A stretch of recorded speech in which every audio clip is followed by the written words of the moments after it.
समझ नहीं आ रहा अपने सैलरी इंक्रीमेंट का क्या करूं। बेटा इतना क्या सोच रहा है? अपने म्यूचुअल फंड्स के एसआईपी का टॉप अप करा ले। This is the right time. क्या? समझ में नहीं आया। बेटा इतना क्या सोच रहा है? अपने म्यूचुअल फंड्स का एसआईपी टॉपअप करा ले। This is the right time. अब समझा।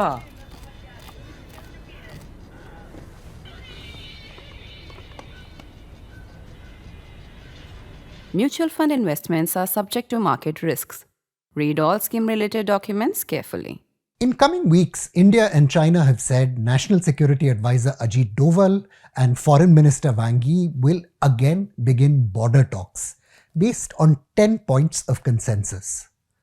The two countries are basically trying to turn the clock back to before the Galwan crisis and start by solving the easiest parts of the border dispute in Sikkim. The other parts of the border, that is Ladakh and Arunachal Pradesh, will be much more difficult to fix. But that's not just because of the long shadow of 1962, which we talk about so much. The real issue is this. The crisis India now faces on its borders began when a fragile new country emerging from British rule ran into a revolutionary regime equally determined to excise colonial humiliation.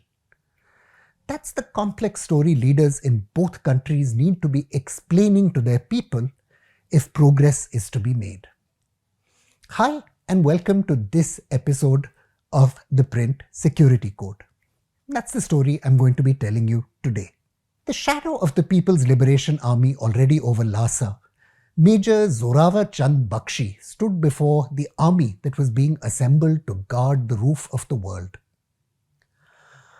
Forced by their landlords to join the army as conscript, the soldiers received no pay.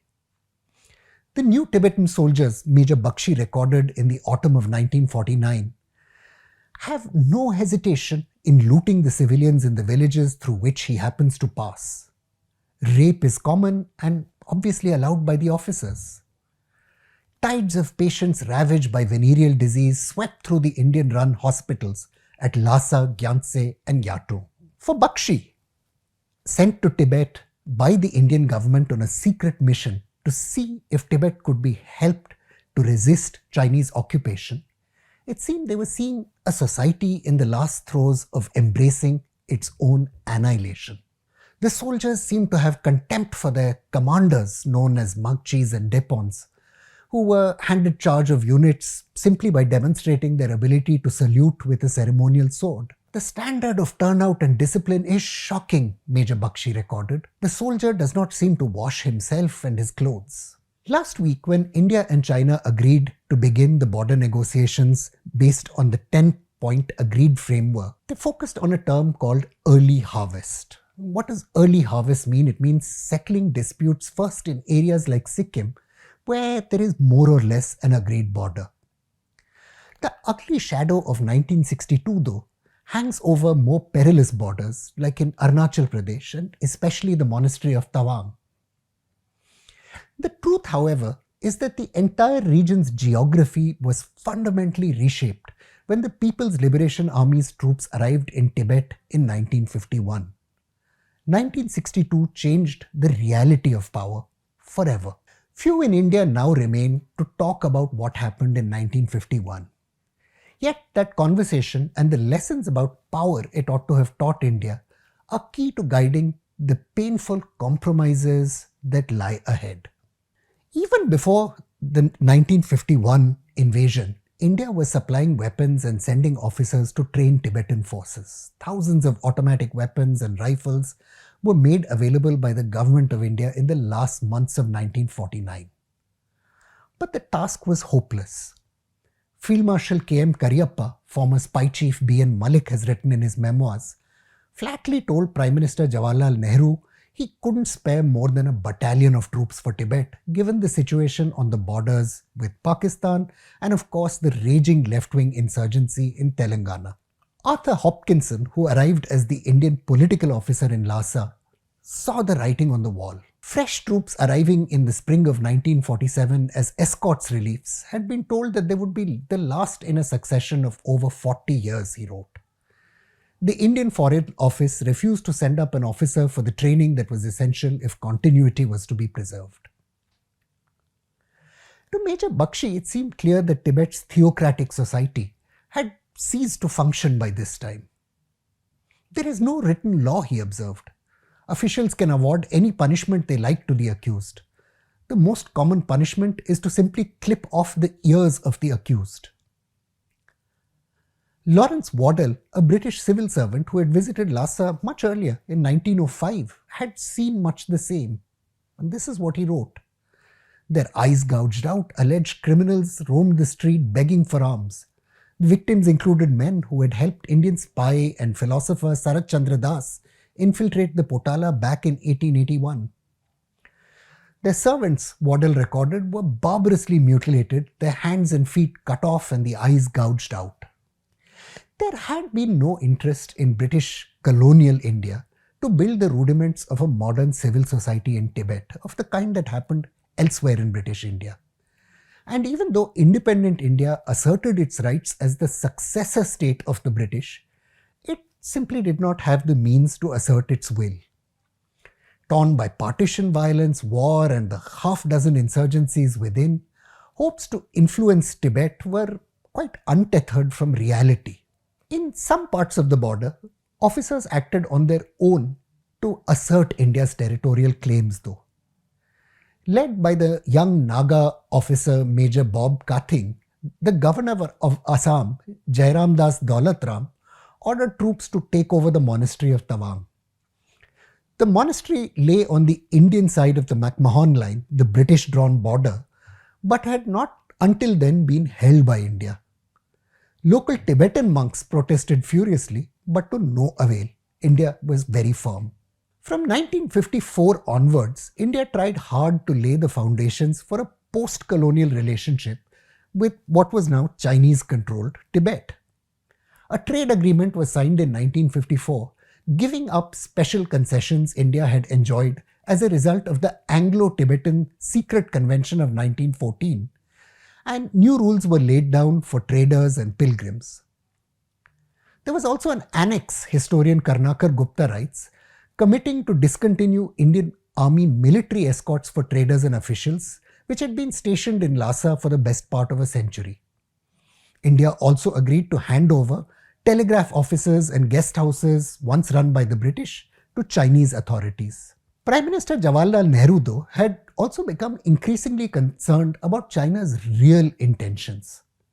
In the summer of 1954, Karnakar records, Nehru issued a secret memorandum ordering the construction of forward posts along the length of the border to assert Indian sovereignty. From 1959, though, as tensions mounted within Tibet, the PLA's intelligence services became increasingly convinced Nehru was conniving with America to stir up an insurgency.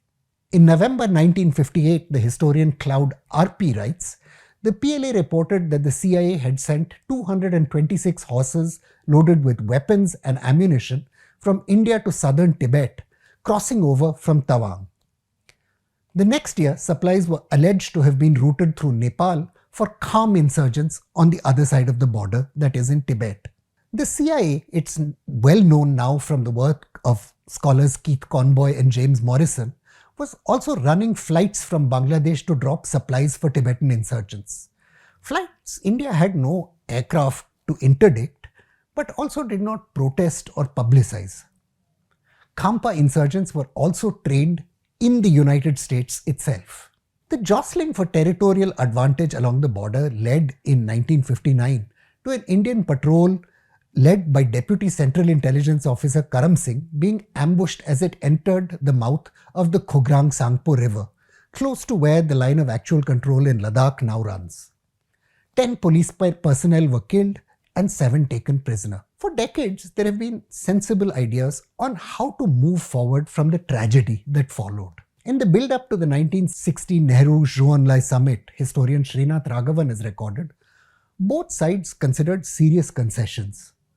Early in April, Vice President Sarvepalli Radhakrishnan told British High Commissioner Malcolm MacDonald that India's border claims in the northeast, that is Arunachal and Sikkim, were immutable. But New Delhi was willing to trade off recognition of Arunachal Pradesh for Chinese territory in practical occupation of the territory which they now occupied, which obviously means Aksai Chin and parts of Ladakh. And for his part, Shu suggested a similar swap in Ladakh. China was poised on the line running from Karakoram to the Konkala Pass, that's the site of that 1959 skirmish. This territory was vital for China so it could build its road to Xinjiang.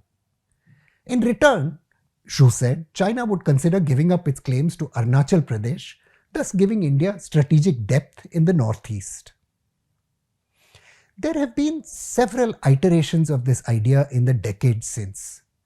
As Ameya Pratap Singh has pointed out, Deng Xiaoping had proposed a version of the territory swap to Prime Minister Atal Bihari Vajpayee, who however insisted on a detailed historical sector-by-sector study.